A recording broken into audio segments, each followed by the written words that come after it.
What's up out there today, 49ers faithful? Happy April 8th, happy Eclipse Day, and happy Monday. I'm Drew Kerr, 49ers Sports Talk, and today I'm going to bring you Mock Draft 2.0. I did do one previous to this. Go ahead and check it out in the link afterwards, but please stay tuned and we'll check it out. So before I begin, before I get into round one, I just wanted to give a shout out to Pro Football Network. That's who I use to do the mock draft. So shout out to those guys. I'll leave a link in the description below. Without further ado, I'm going to just jump into round one. So the top five picks were not really a surprise at all. It was Caleb Williams at 1 to the Bears, Drake May at 2 to the Commanders, and Jaden Daniels to the Patriots. At number 4 was Maserati Marv to the Cardinals, and then Malik Neighbors to the Chargers at 5. I did leave trades on, and I attempted to make 2 trades with Denver for 12, and then tried it again with Indy. Both those were rejected. I guess I was lowballing them, and per their formula, it wasn't enough. So anyway, I was rejected there, so I just let it roll to pick 31. And then trade alert, Kansas City offered their 32nd pick and number 95 for my 31 and 135. So I moved back a spot in the first and gained 40 spots forward from 135 up to 95. So I really wanted to grab a tackle, just simply due to need, and that's what I did in my last mock draft. I grabbed Guyton and Morgan, but I'm not really sold on those guys. If they were the picks, I'd ride with it, but I feel like their ceiling is just average in the NFL. And if you're going to be taking a first round draft pick, are you drafting for mediocrity? Are you drafting for a guy to be average? No, you're trying to make your team better. So here I could have traded back again. I did get some trade offers to trade back into the second. But the Niners have been trying to add a piece to stretch the field, to take the top off the defense. They drafted Danny Gray to be that piece, and he's just not really working out. So Xavier Worthy was there, and he ran a 4.21 in the combine. Fastest 40 ever, faster than John Ross, faster than CJ2K. So I just went ahead and pulled the trigger there. My number 1 draft pick there was Xavier Worthy. And the Niners, are, I think, getting a lot better there.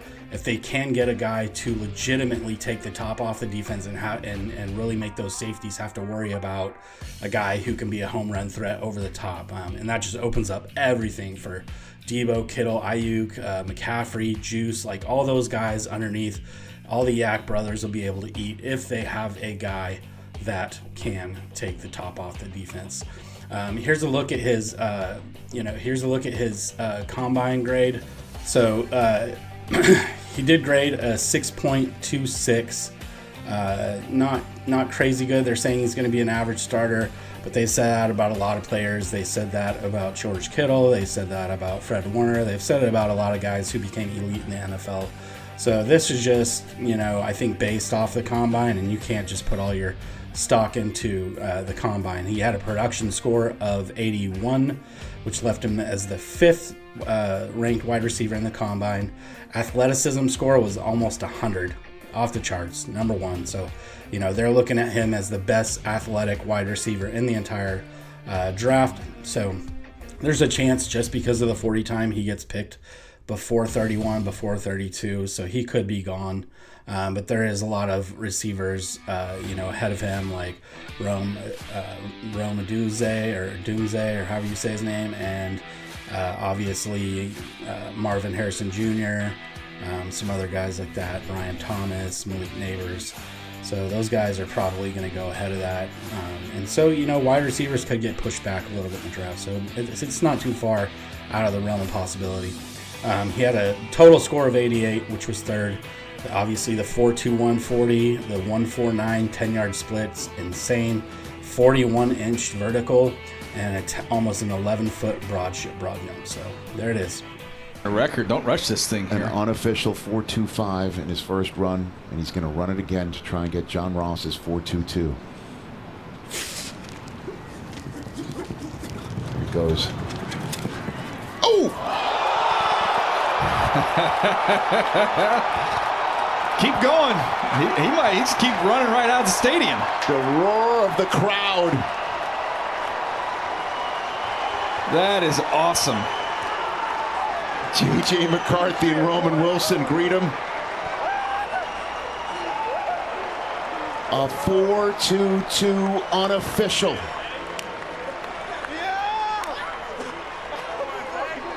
John Ross, wherever you are. Caleb Williams is there. All right, moving on to round 2. I did get a tackle, and I'm very happy with this pick in round 2. I've selected Patrick Paul. He was sitting there at pick 63 out of Houston.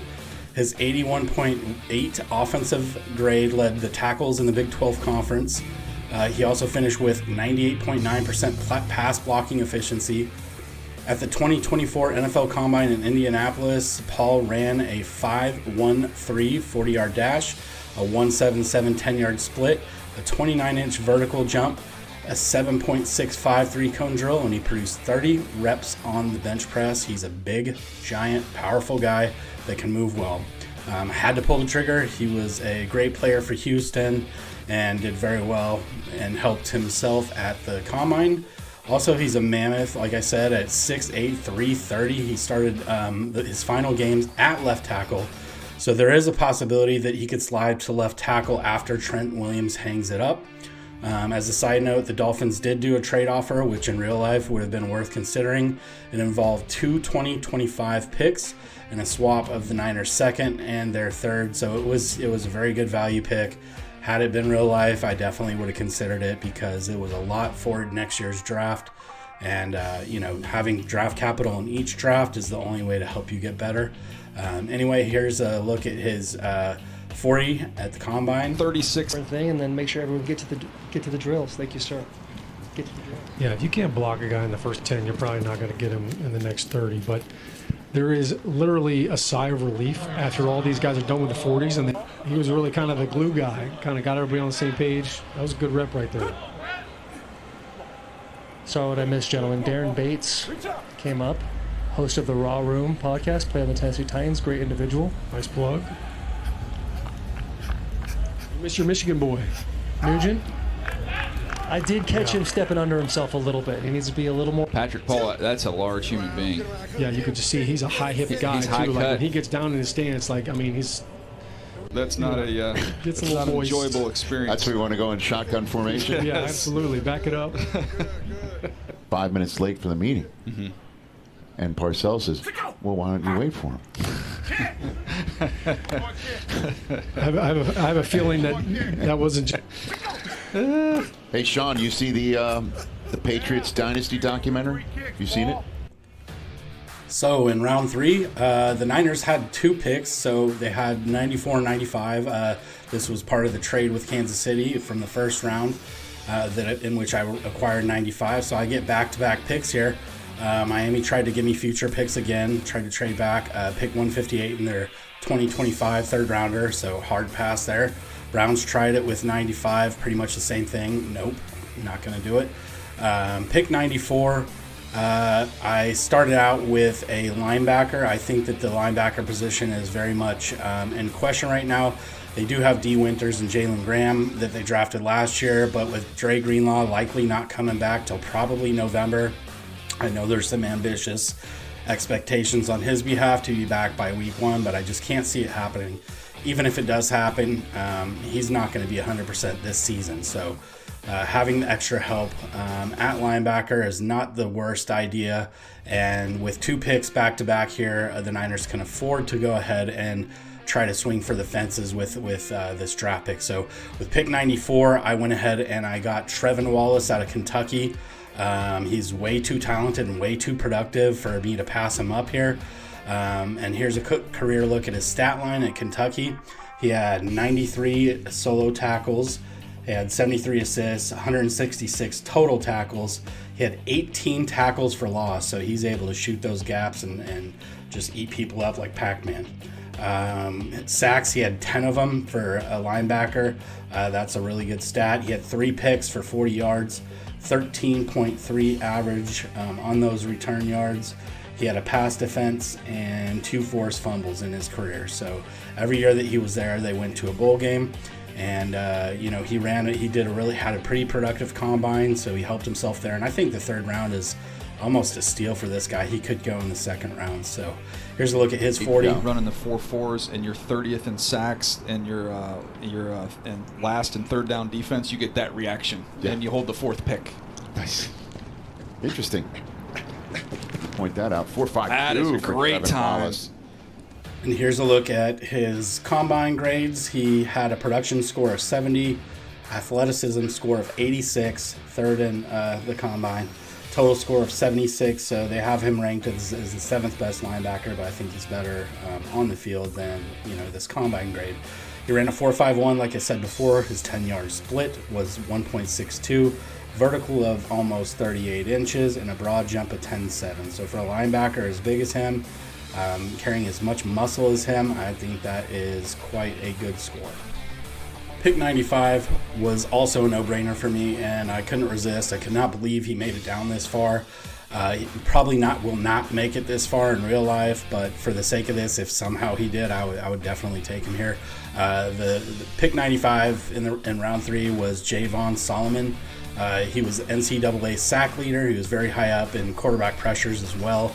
33 NCAA career sacks, played his 5th year of eligibility last season. I was a little hesitant to pick him just because his name is a combination of 2 former Niners busts on the defensive line, Javon Kinlaw and Solomon Thomas. Javon Solomon. PFF did grade him as a 90.9 overall mark. His biggest issue was size. He's a bit undersized. He's a bit smaller than your prototypical edge guy. But as Brock Purdy and many others have had great careers, sometimes production does supersede the perception. If he was able to make the transition as an edge here, there's a very real possibility that he could turn into an elite strong side linebacker in the league. And my alternative pick here would have been Blake Corum, who was still available at this point in time. Larry Krueger, he really loved Blake Corum. I think he picked him in one of his 6 to 7 mock drafts that he did. And so, yeah, I think that Blake Corum would have been a really good option here as well. And the Niners aren't desperate for a running back, but sometimes you got to just go with BPA. You might be losing Elijah Mitchell, or you probably will be losing Elijah Mitchell next season. JP Mason. And, you're going to need somebody for the next 2 or 3 years to back up Christian McCaffrey. Solomon's combine grade, he scored a 6.13, so they say he's, good backup with potential to develop into a starter. 73, good. I think that, his size is a little bit weird, so I don't know if he's going to have to transition to a linebacker. And maybe he fits a 3-4 system a little bit better. But with that production, with 16 sacks last year, had to scoop him up. Production score was 81, athleticism score 69, not very good there, but somehow he finds a way to get to the quarterback. He has a total score of 73, and his edge rank is 7th, so getting him in the 3rd, I think, again, was a little bit of a steal. 40-yard dash was a 4.72 for an edge guy. That's incredible. 10-yard split was 1.66, vertical jump 37, broad jump 9.11. He did 23 reps in the bench press, and if you can see this guy's biceps, he's pretty buff, so he's got some power. When you think about production, how about Solomon here with 49.5 career tackles for loss and 33 sacks? Mm-hmm. He's another one who's going to be he'll be 23, so he'll be 23 in the fall.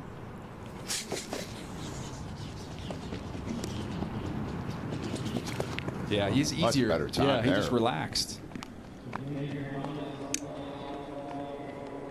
He's got the most impressive biceps of the day, too. Goodness gracious.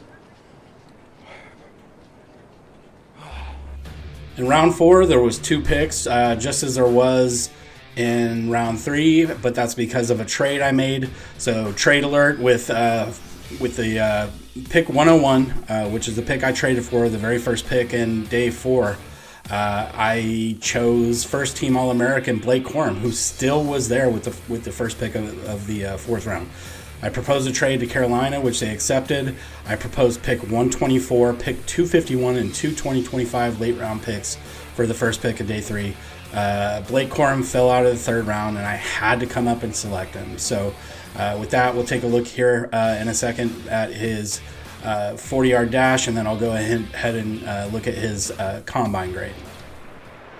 truly one of the best running backs Michigan's ever fielded. And you can hear the Wolverine faithful in the crowd cheering his presence on the 40-yard dash line. 58 rushing touchdowns in his career, 27 last year in the national championship season. Blake Corum, 4.53. So the comp on him is a name. We'll go back here for you, Rich. Devontae Freeman. Devontae Freeman, almost identical size. He ran 4.58. Blake just ran 4.53. As we all know, he had a Heisman Trophy campaign. All right, Corum is a senior out of Michigan, 5'8", 205 pounds. He's a hard guy to bring down. His production score was 75, athleticism score 77, total score of 79. This says he is going to be a good backup with potential to develop into a starter.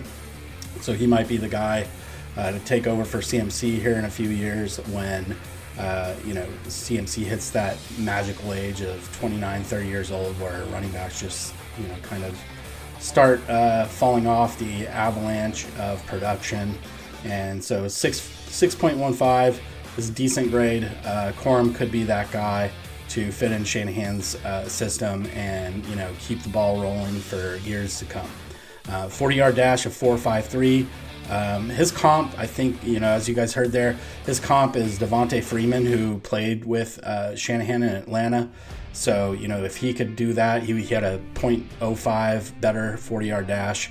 His 10-yard split was 1.58, vertical jump 35.5, 3-cone drill 6.82, 20-yard shuttle of 4.12, and he got almost 30 in the bench press, which is close to Patrick Paul, giant out of Houston that we picked in the second round. So he was just 3 shy of his 30 as an offensive lineman. All right, so the second pick of round 4 was pick 132. 2 defensive backs were sitting there that were very appealing to me. Kyrie Jackson, who transferred from Alabama to Oregon, and Cam Hart from Notre Dame. 2 very tall corners and athletic corners on the board here. Jackson with a 6.15 combine grade and Hart with a 6.16. So they're very similar styles of skill sets there. Their numbers were nearly identical. Tyke Smith, Georgia safety, was on the board too.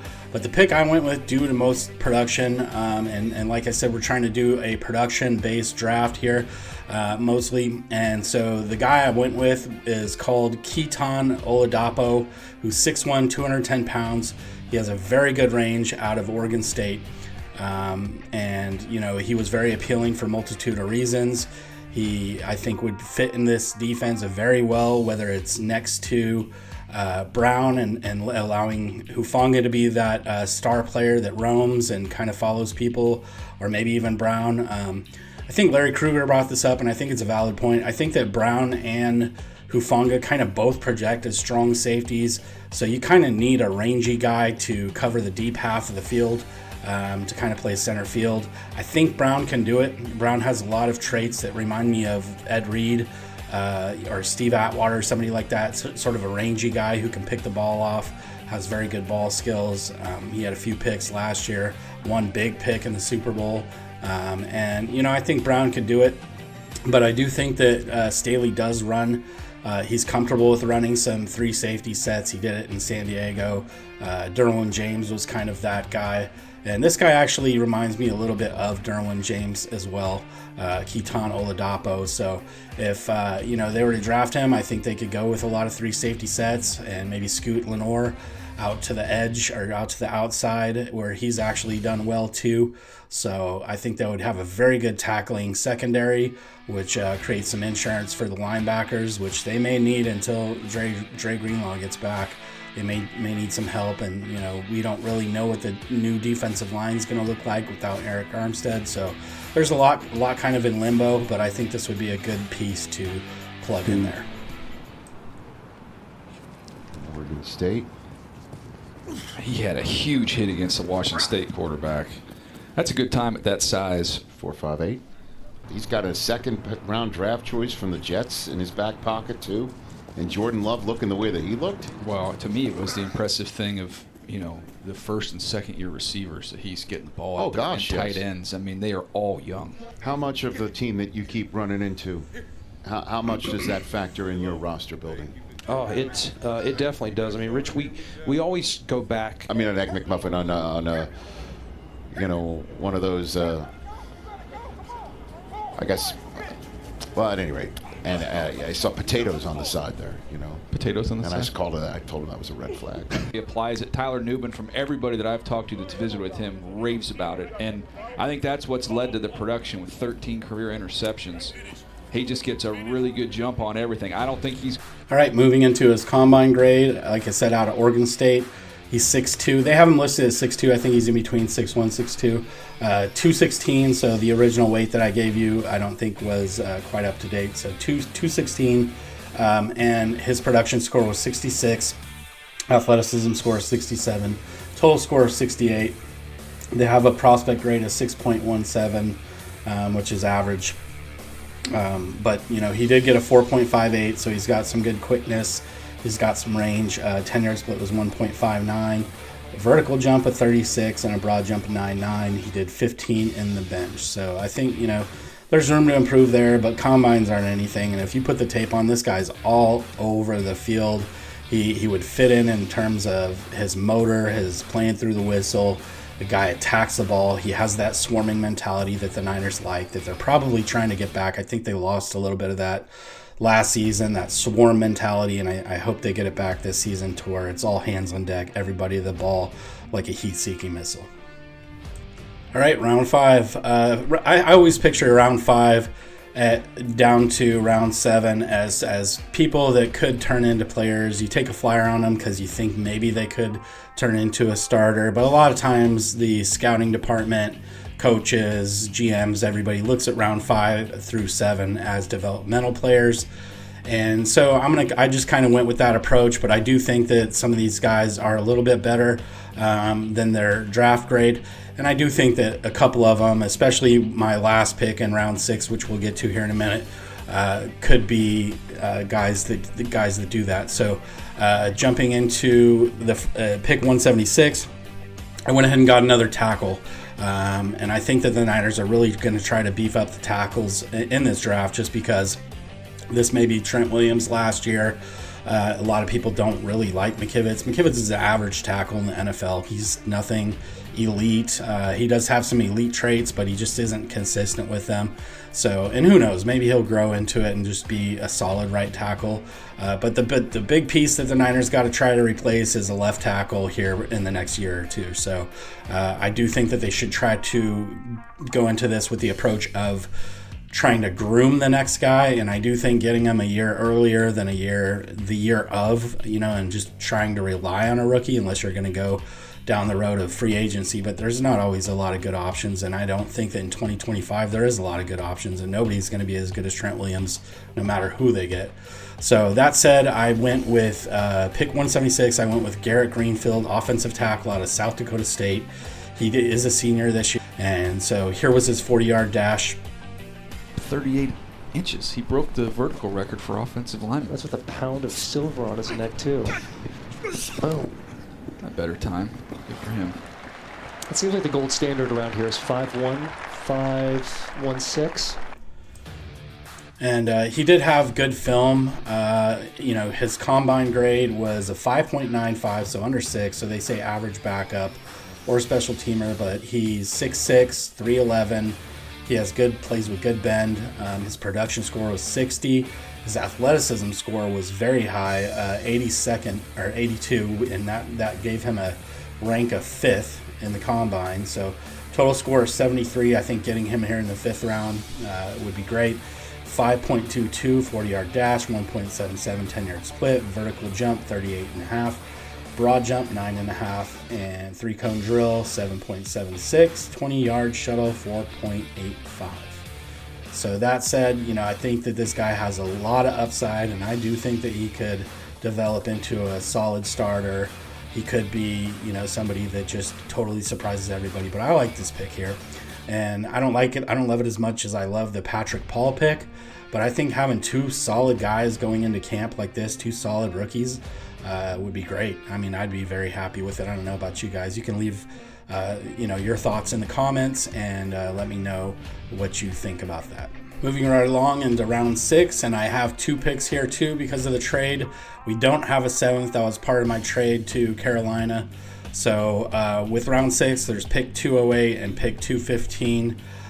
Pick 208 was Jay Stanley out of Southern Miss. He played with Frank Gore Jr.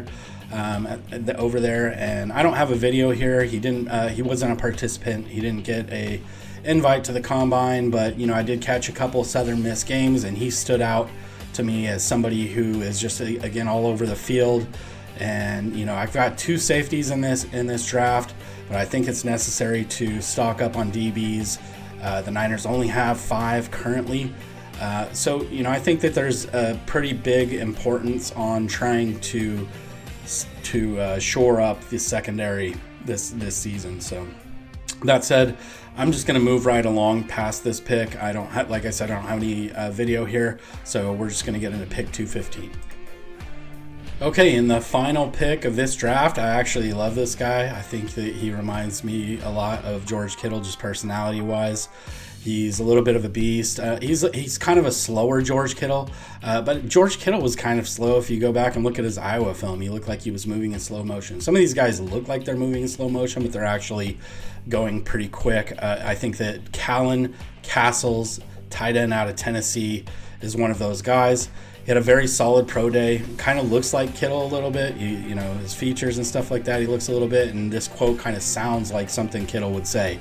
He says, "Hungry dogs run faster," and who knows, maybe this guy is recycling a Kittle saying, but I just love that attitude. I love that mentality. He would be, probably fighting for a position with Latu and Willis, and I think that he would have a really good opportunity in front of him to try to get into that. I do have a video of him, and let's take a look at some of his stats. His stats here, his career stats. We'll just go ahead and look at 2023. He had 22 receptions for 283 yards, average of 12.9. He did score 5 times. He had a long of 43.